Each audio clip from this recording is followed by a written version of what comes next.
Hi everyone, welcome to another installment of the album review catch-up, where I go over 5 of the most recent releases from a musician or band, any artist in the realm of music that really didn't interest me as much as other albums that I've reviewed, but they kind of stood out a little bit. So I'm going to go over 5 albums that I thought were not as interesting to go into a full-length review on, but not so uninteresting that they should be thrown away and not even talked about. So here we go.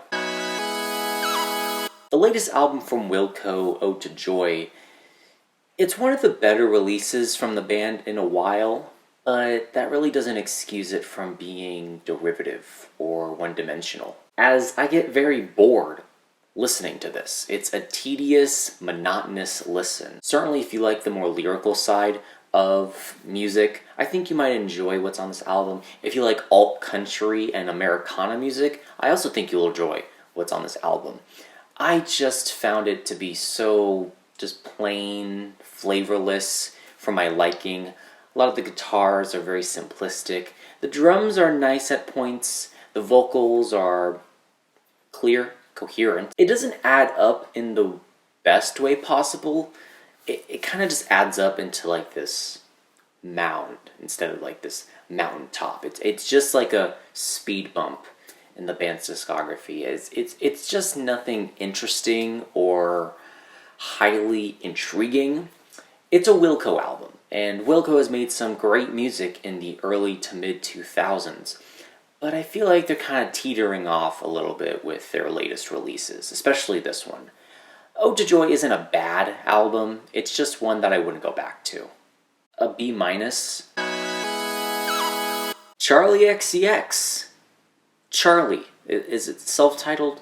Kind of? I don't know. A lot of people love this album, and I see why. It has a great appeal to mainstream pop, but it also has this more experimental edge, the bubblegum bass and the bubblegum pop this album has. It definitely resonates with people that don't like generic pop, but like pop, the idea form. So yeah, this is a great album.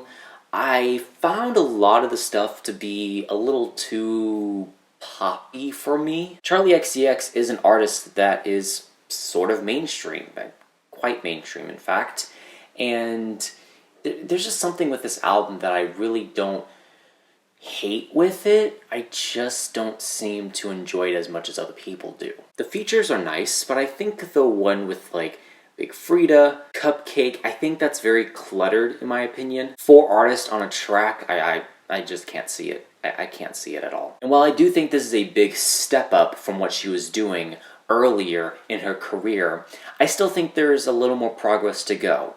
I like the ideas that are presented on this album, and I like a good amount of synthesizer work on this album.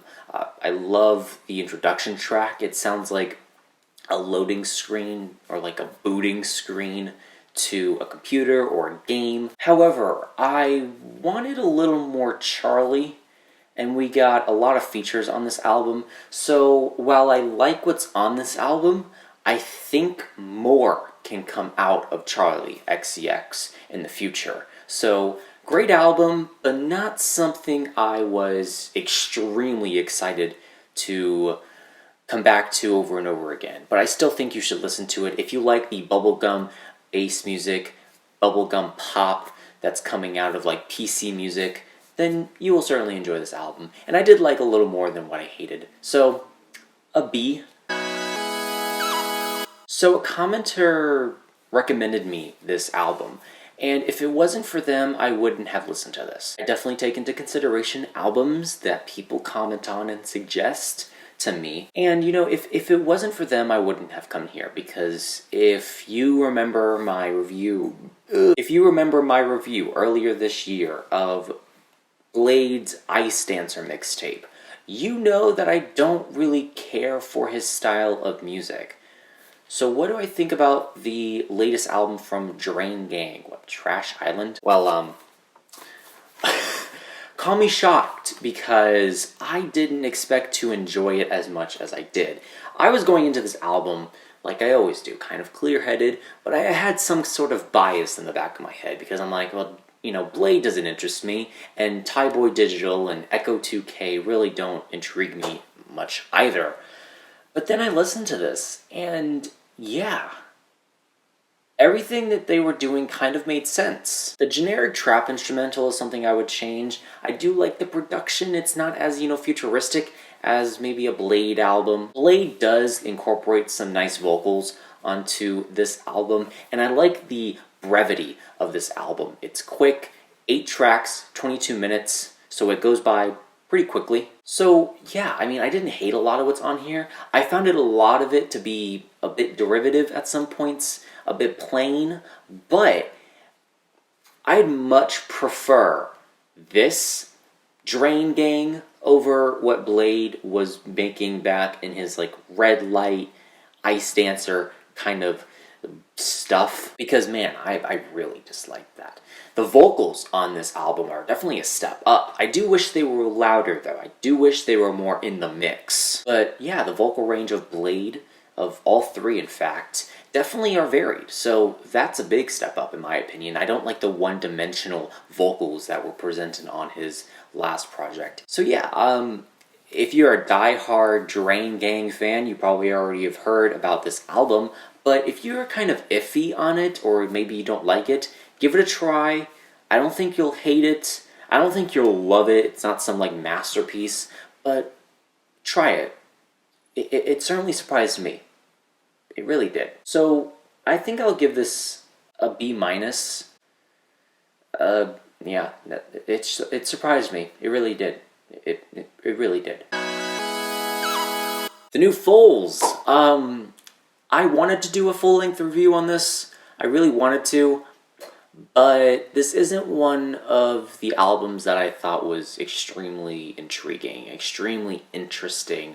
I didn't think it was as interesting as part 1, but I definitely think there are highlights on this album. The highlights for me being the last track. It's like this 10-minute prog rock anthem. I definitely like that one. However, a lot of the cuts on this album are a little more grimy or a little more darker compared to the glitzy, shiny, almost pristine part 1. If you like the kind of guttural sounds that are in like indie rock, then I think you might enjoy what Foals are doing on Everything Not Saved Will Be Lost Part 2. And I did enjoy it. I just didn't find it super interesting. I definitely think it's slightly derivative. I think it's a little plain. However, I definitely think it's still on par with part 1. So, not the worst release I've heard. Not the best, however. It's still good enough to get a B. Caroline Polachek, an artist whose debut album was something to be excited for. This is the first album from her. She's made appearances on songs here and there for a while now.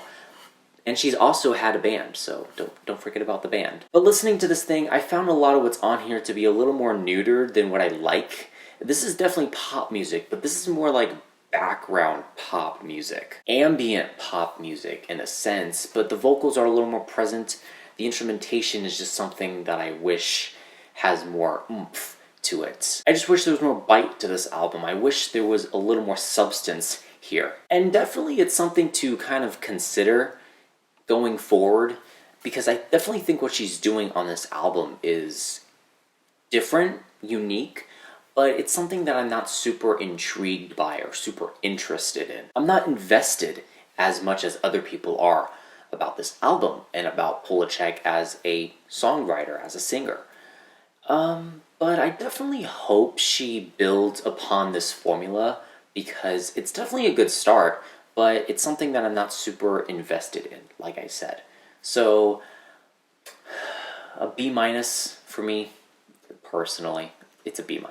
I hope you enjoyed. Let me know your opinions on these albums down below. Let me know what I can do to make my videos any better. Give me comments, give me criticism, give me substance.